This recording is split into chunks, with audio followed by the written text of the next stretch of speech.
जी भगवान की, संत शिरोमणि गुरुवर आचार्य श्री विद्यासागर जी महाराज की, आचार्य विद्यासागर के पट्टाचार्य श्री समय सागर जी महाराज की जय।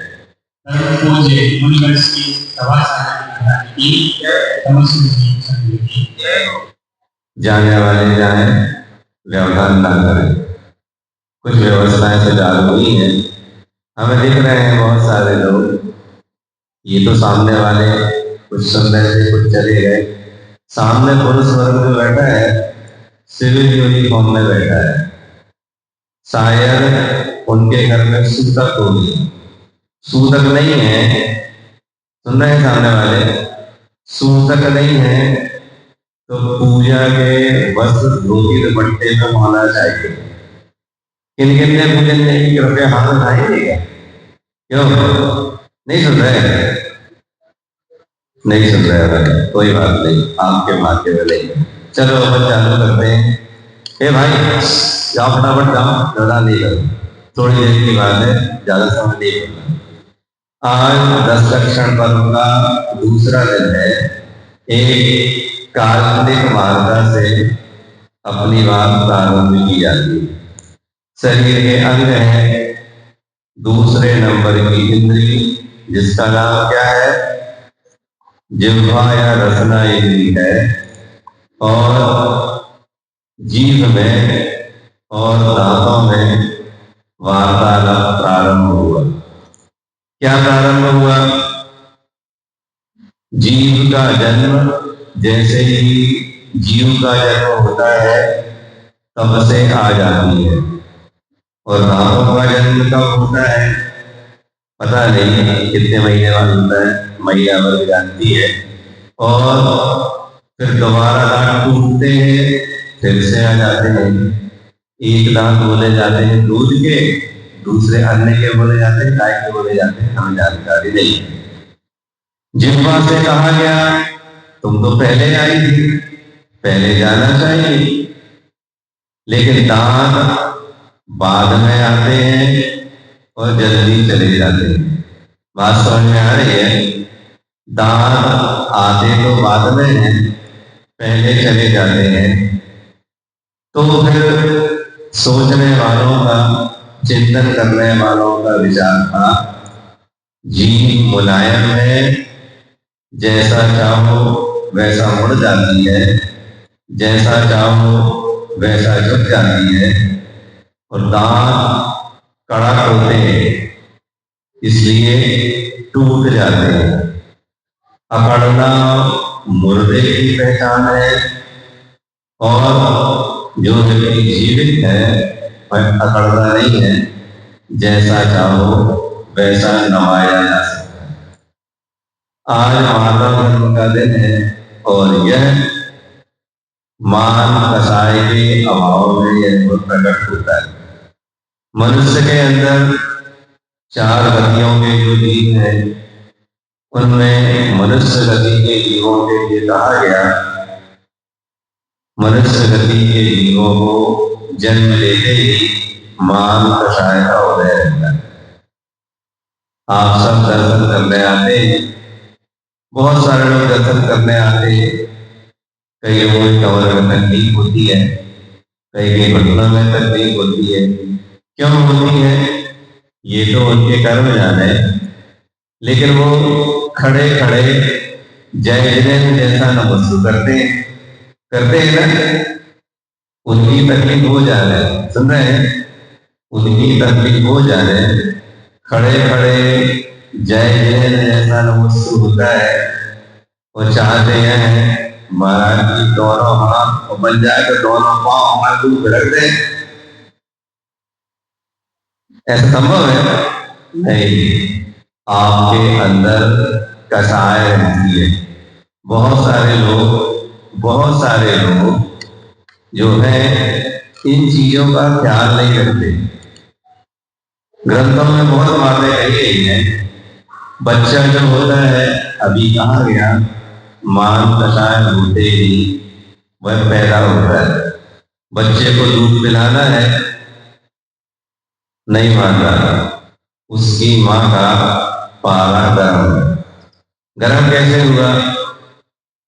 कल क्षमा धर्म था ना, गुस्सा हो गए श्रीमान। अब श्रीमान जब गुस्सा हो गए तो माँ का पारा गर्म है और काम बहुत सारे करते हैं, काम बहुत सारे करते हैं। बच्चा मान देगा?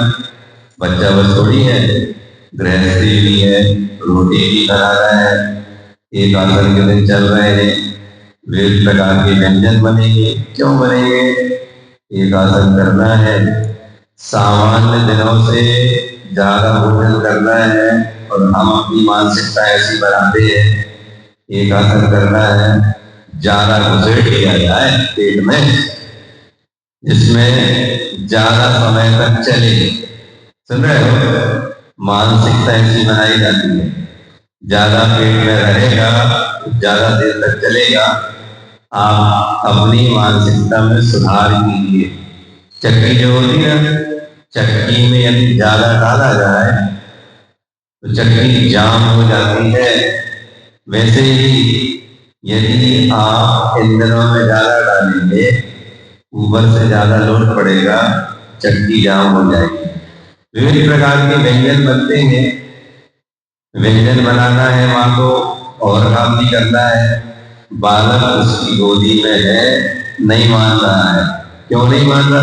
धीरे धीरे जैसे ही माँ ने कहा उस बालक का पारा गर्म हो गया। हमें क्या लगे धीरे, छोटा सा है, कितनी दम है उसकी?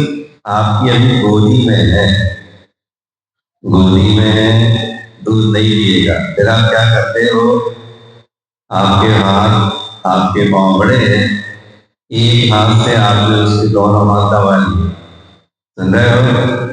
और एक हाथ से अथवा कैसे भी पैर से आपने उसके दोनों पैर दबा लिए, एक हाथ खाली रखा। क्या किया? उसकी नाक दबा ली, सुन रहे हो? नाक भी दबा ली। अब बेचारा क्या करे? दोनों हाथ दब गए, पैर दब गए, नाक दब गई। ज्यादा देर तक दबाएंगे तो मुंह से सांस लेता है बच्चा। और आप अपना तरीका अपनाकर उस बालक के लिए दूध पिला देते हैं। गुस्से में है, आप भी गुस्से में हो, वह भी गुस्से में है। तुम्हारी दम ज्यादा है, दम छोटों को ज्यादा दिखाई जाती है, बड़ों को दम दिखाई जाए तब समझ में आए कि आपके पास कितनी दम है। उस बालक के लिए आपने दूध पिला दिया। बालक भी मान वाला था, सम्मान वाला था। आपने उसकी नाक पकड़ ली, दूध को अंदर ले गया। जैसे ही आपने हाथ पर छोड़े, उसने पूरा का पूरा दूध क्या कर दिया? बाहर कर दिया। कल चैनल के बाद आए, दूध फट गया, अब पता नहीं बाहर निकालने से क्या बचा, आप लोग जाने। उस बालक के पास भी कसाय रहते हैं।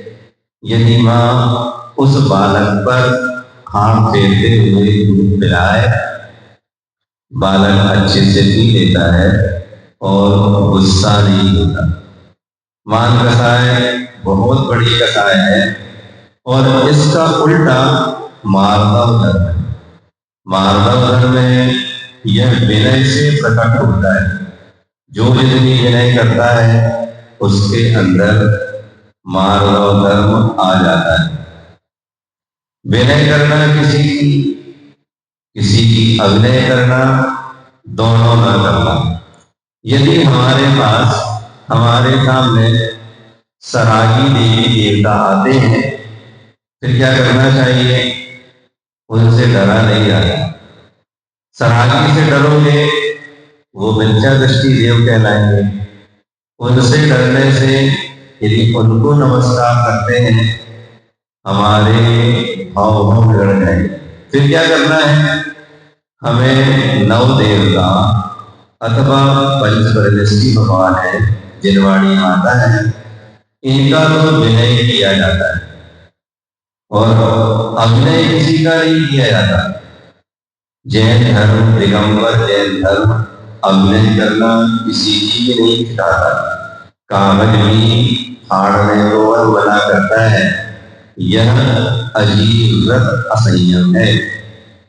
अजीब व्रत असंयम है, अभिनय किसी की नहीं करता, सिखाता है, लेकिन विनय भी सबकी नहीं की जाती। यहाँ भी विनय करें, बाहर जाके उनकी भी विनय कर लें, और भी बहुत सारे त्योहार चल रहे हैं, सबके यहाँ जाके नमस्कार कर लिया, तो आपके अंदर वही विचार तो होगा। इसलिए विनय जिनकी योग्य है उनकी ही करना चाहिए। मुनि प्रतिक्रमण में आता है क्या समझ में आया? आपको समझ में नहीं आएगा, प्राकृत व्याकरण के जानकार आप नहीं है। प्राकृत के ये शब्द है, मुनिराज अपने प्रतिक्रमण में पढ़ रहे हैं, यदि मेरे द्वारा 11 प्रतिज्ञा धारियों का अभिनय हुआ। देखिए मुनिराजों का हृदय कितना विशाल है, बड़ों की विनय तो करी ही जाती है, अपने छोटों के लिए भी उचित विनय का मतलब विनय नहीं, वह वात्सल्य कहलाता है। जब आप छोटे लोग बड़ों की विनय करेंगे तब आपको बड़ों का वात्सल्य प्राप्त होता है। छोटों की विनय करना ना सीखें, महाराज जी आप हमें अच्छे से आशीर्वाद ही नहीं दे रहे। आशीर्वाद देने के तरीके भी कई प्रकार के होते हैं। जो परेशान करते हैं उनको तुरंत हाथ बढ़ा दिया, भैया करे, ऐसे लोग समय बर्बाद कर रहे हैं। और जो दूर से अच्छे से नमस्कार कर लेता है, भले हाथ उठाया हो अथवा ना उठाया हो, उस जीव को नमस्कार करने के से पुण्य की प्राप्ति तो हो ही जाती है। मार्गो धर्म हमारा खत्म कब होता है? जब हम घमंड करें। घमंड भी आचार्यों ने जिसको मद कहा है, 8 प्रकार का मद है। सबसे पहले मद जो होता है ज्ञान का होता है। ज्ञान भी बहुत प्रकार का होता है, धार्मिक ज्ञान भी हो सकता है, और आजकल जो व्यवहार में ज्ञान है वह ज्ञान भी हो सकता है। कभी महोदय 4 लाइन लिखे नहीं, सुनाने का भाव इतनी जल्दी होता, हमने ये लिखा, सुंदर ऐसा करके कहते। एक जगह हमने पढ़ा था, वास्तविक ज्ञान वह है जो कम बोलने वाले को बोलना सिखा दे, और वाचाल को जो ज्यादा बोलता है उसको शांत रहना सिखा दे। वास्तविक ज्ञान तो यह है। लेकिन हमारा ज्ञान दूसरों को बताने के लिए ज्यादा होता है। संयम ज्ञान वह है जो शांत रहता है, पूछा जाए तब बोला जाता है। भारत में प्रत्येक व्यक्ति सलाहकार है, भारत का प्रत्येक स्थान बाथरूम है, भारत का प्रत्येक व्यक्ति डॉक्टर है।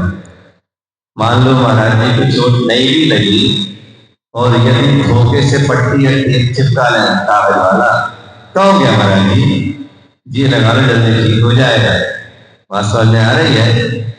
सलाह मांगने पर देना चाहिए, तब तो सलाह की कीमत होती है। बात समझ में आ रही है? सलाह मांगने पर दी जाए तो कीमत होती है, बिना मांगे सलाह दी जाए तो लोग कहते हैं ये बुढ़ा तो बोलता ही रहता है, इसके पास जाओ बस, नहीं तो कुछ ना कुछ फिर करेंगे। इसलिए यदि अपनी इज्जत चाहते हैं तो 4 बार पूछने पर 1 बार उत्तर दिया जाए, ज्ञान का मन भी बड़ा होता है। अधजल गगरी छलकत जाए, भरी बिचारी चिपकी जाए। सुनो भाई, जिसका ज्ञान पूरा नहीं होता वह बहुत चलता है, बहुत बोलता है। गगरी जो होती है, मटका बोलते हैं, बोलता क्या बोलते हैं। यदि कुछ खाली है तो उसका सिर पे रखने वाले का आत्मा हाथ में है, हिलता रहता है, लेकिन जो भरी रहती है वह शांति से रहती है। तीर्थंकर प्रभु जो होते हैं घर में रहते हैं, तब तक तो ज्यादा बोलने की उनको आवश्यकता नहीं पड़ती। दीक्षा लेने के बाद वो मौन हो जाते हैं। क्यों हो जाते हैं? जब तक पूर्ण ज्ञान ना हो, बोलने की आवश्यकता ही ना पड़े तो अच्छा है, वो बोलते हैं। पूर्ण ज्ञान होने के बाद ज्यादा बोलने की आवश्यकता नहीं पड़ती। वो तीर्थंकर प्रभु केवल ज्ञान होने के बाद फिर बोलते हैं। पहला जो हुआ ज्ञान का मल होता है। ज्ञानम पूजम कुलम जातिम बल वृद्धिम तपो। पहलवान जो होता है कैसा सीना तान के चलता है, पर पहलवानों की आदत होती है कि अपना हाथ कहीं भी पटकते हैं। क्यों पटकते हैं? मेरे पास इतनी सामर्थ्य है, ढंग से रहना। गुरु महाराज कहते थे दौलत जब आती है दो लातें मारती है। कहाँ मारती है? जब आती है तो पीठ पर मारती है। क्या मतलब? जब आती है तो लात एक पीठ पर पड़ती है, वह सीना तान के चलता है, ऐसा चलता है। तो जब जाती है तो सीने पे लात मारती है, तो वह नीचे गिर के चलता है। इसलिए घमंड की बात, घमंड जो है मान कसाय के वजह से होता है। मान कसाय हमारी जितनी कम होगी उतने हम झुकेंगे, और झुकने वाला व्यक्ति हर उस चीज को प्राप्त कर लेता है। तत्वाद सूत्र का वाचन सुबह होता है, दोपहर में होता है, और उसमें प्रत्येक अध्याय का वर्णन किया जाता है। 6वें अध्याय में उच्च गोत्र कर्म के आश्रम के बारे में कहा गया, जो अपनी प्रशंसा करता है। सुन रहे हैं? जो अपनी प्रशंसा करता है, दूसरों की निंदा करता है, उसके लिए कौन से कर्म का बंध होता है? नीच गोत्र कर्म का बंध होता है। और नीच गोत्र का मतलब वह नीच गोत्र वह है, उच्च गोत्र इससे उल्टा है। उच्च गोत्र वह है जिसके घर में लोग, पुरुष अथवा महिला दीक्षा लेता है, प्रतिमाधारी बनता है। जिसके खानदान में दीक्षा शिक्षा लेने वाले नहीं है, वह नीच गोत्र कहलाता है। अपनी प्रशंसा करने वाला, दूसरों की निंदा करने वाला नीच गोत्र कर्म का बंध करता है। और नीच गोत्र बंध करने वाला ही मिथ्या दृष्टि ही होता है।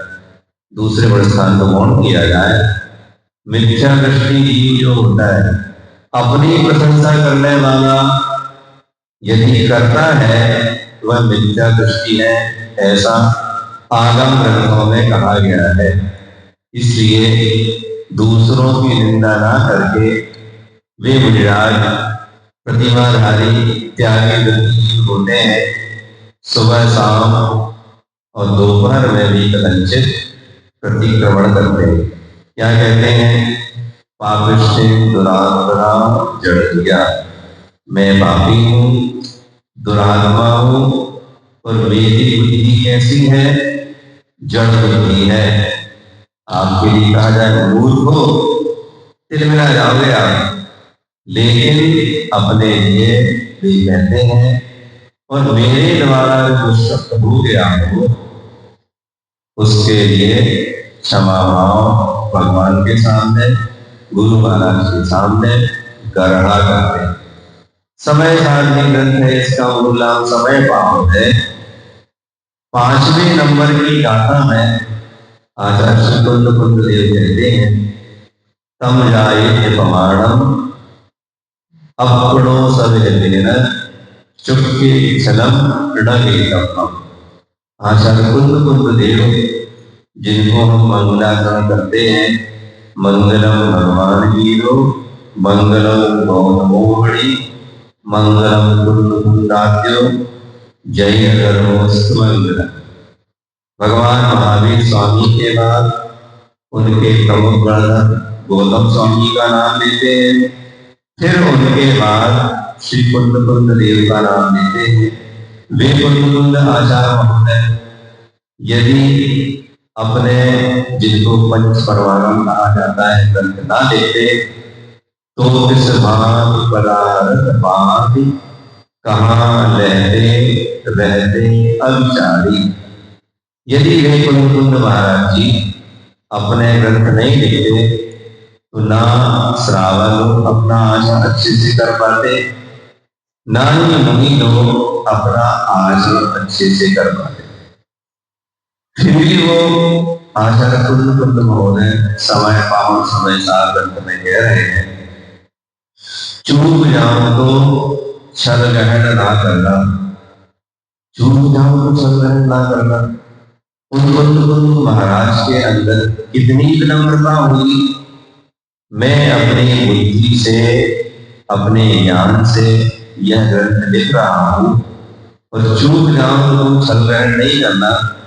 उनके चूकने की बात है ही नहीं, लेकिन फिर भी विनम्रता उनके अंदर इतनी है कि वह कहना ही क्या है। यदि ये सब चीजें ज्ञान प्रभुता बल आदि प्राप्त होता है पूर्व में हमारे द्वारा किए हुए पुण्य कर्म के वजह से अथवा पाप कर्म के क्षण से प्राप्त होता है। आपके लिए ज्ञान हो गया है तो आपके लिए बल प्राप्त हो गया है। इन चीजों का दुरुपयोग ना करके सदुपयोग किया जाए। स्कूल में एक छंद पढ़ा था संस्कृत का, विद्या विवादाय धनम मलाय शक्ति परेशान परपीडनाय कलश साधो विपरीत मेतन ज्ञानाय दानाय च रक्षणाय। विद्या विवादाय, वह खल का मतलब होता है दुर्जन। दुर्जन का मतलब इसकी बुद्धि खराब है, पुण्य कर्म की वजह से उसको प्राप्त तो हुआ है और उसकी बुद्धि ऐसी है कि वह खराब चीजों में व्यर्थ करता है। तो वह विद्या विवादाय धनम मलाय, विद्या जो होती है विवाद के लिए नहीं होती। आपको ज्ञान है उसका चिंतन किया जा सकता है। विद्या विवादाय धनम मलाय, धन जो होता है मन के लिए नहीं होता, दूसरों को नीचा दिखाने के लिए नहीं होता। यदि वास्तविकता में धन है, साईं इतना दीजिए जामे कुटुंब समाए, मैं भी भूखा ना रहूं साधु न भूखा जाए। ऐसा हिंदी के किसी कवि ने कहा है। साईं वगैरह भगवान अपने आप देने वाले नहीं है, लेकिन यह दोहा जो लिखा है उन लोगों ने लिखा है जो पुण्य से प्राप्त हुआ है, जो पुण्य से हमें प्राप्त हुआ है उसमें मैं अपना पेट भी भर लूं और मेरे घर में अथवा दान के लिए भी मैं रहूं। वह विद्या विवादाय धनम मलाय शक्ति परेशान पर पीडनाय। बात नहीं करो, शक्ति यदि है, शक्ति यदि है, सामर्थ्य यदि है, बल आपके अंदर है, दूसरों को परेशान करने के लिए नहीं, दूसरों को परेशान करने के लिए नहीं, दूसरों की रक्षा करने के लिए है तो आपके पास बुद्धि अच्छी कहलाई। खलस साधो विपरीत नेतर, जो खल होता है दुर्जन होता है, सज्जन इससे उल्टा करता है। क्या करता है? वह ज्ञानाय, विद्या जो होती है ज्ञान के लिए होती है, ज्ञानाय दानाय, यदि उसके पास पैसा है तो दान करता है, और फिर तीसरा यदि बल उसके पास है तो उसकी रक्षा करता है बचाने के लिए। कल्याण मंत्र स्तोत्र में चमर प्रातिहार का वर्णन करते हुए आचार्य श्री कुमुद चंद्र देव ने कहा है कि वह चमर हमें सिखलाता है, जो विनम्र होता है वह नीचे से ऐसा उठता, मक्खी ऐसे नहीं लगाया जाता। चमर जब हिलाए जाते हैं तो नीचे से ऊपर की ओर किया जाता है। चमर प्रातिहार हमें सिखाता है जो व्यक्ति विनम्र होता है, जो व्यक्ति विनम्र होता है वह ही ऊपर की ओर होता है। समय आपका लगभग हो गया है, कुछ देर और बोल के अपनी बात को पूर्ण करेंगे, पूर्ण किया जाएगा। वह पैसा जो होता है, दृष्टांत आपने सुना होगा भरत चक्रवर्ती है, वह जो है चक्रवर्ती बना, 6 खंड का अधिपति बना और चक्रवर्ती के लिए प्रशस्ति लिखनी पड़ती है। कहाँ लिखनी पड़ती है? ब्रजभाचल पर्वत पर लिखना पड़ता है प्रशस्ति को। वहां जाके उन्होंने देखा लिखने की व्यवस्था नहीं है, पूरे में नाम लिखे हैं। फिर वह चक्रवर्ती एक नाम मिटाकर अपना नाम लिखते हैं। अभी आप रास्ते से आ रहे होंगे, रास्ते से आते हैं अथवा आप सोनागिर अथवा कुंडलपुर जाएं, बहुत सारे लोग दान करते हैं। क्या दान करते हैं? दान करते हैं सीढ़ियों का दान करते हैं। सीढ़ी हमारे बब्बा ने बनवाई, बब्बा के बाद उनके लड़के का नाम होता है, उनके बाद उनके लड़के का होता है।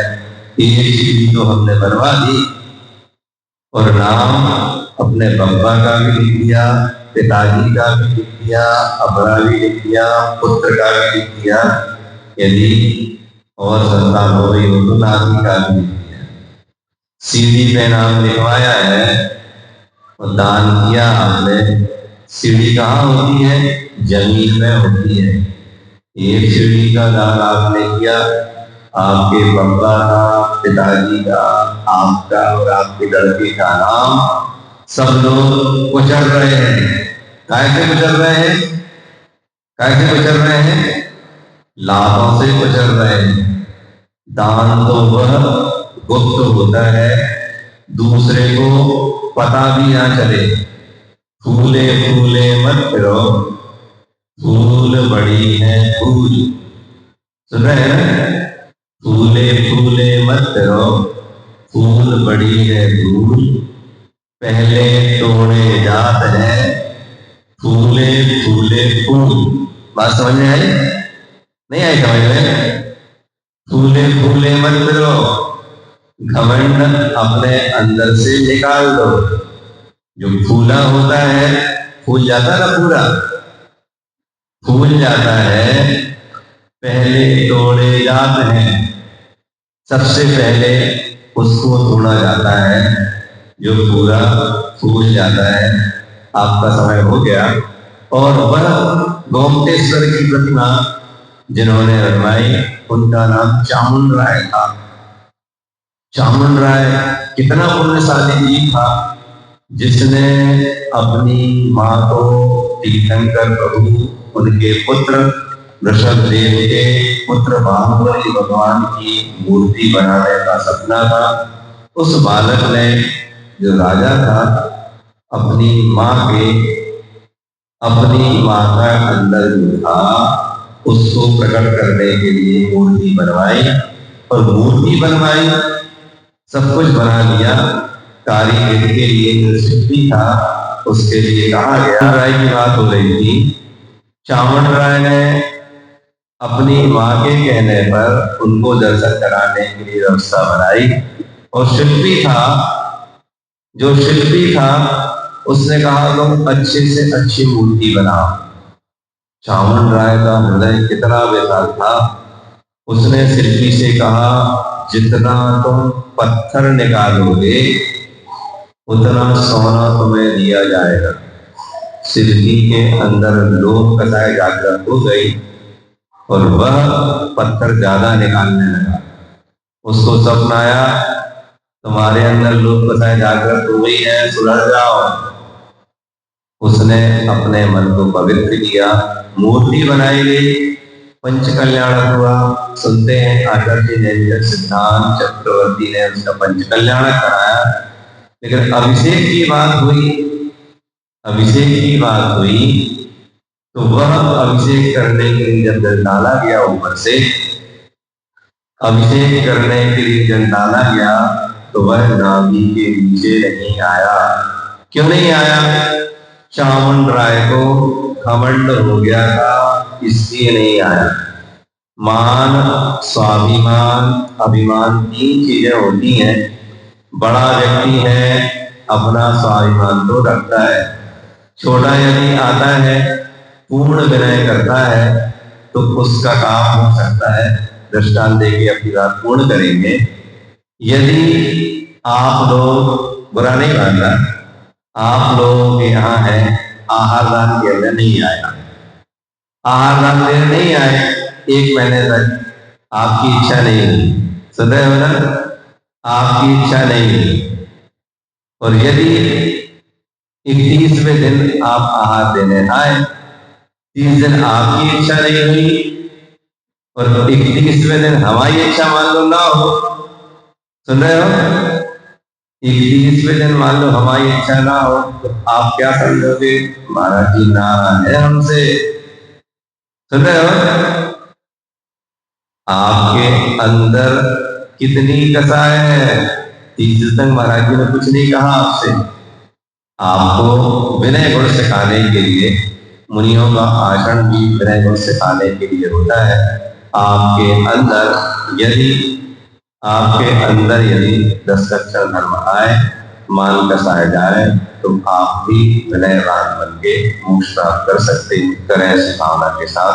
श्री महावीर भगवान की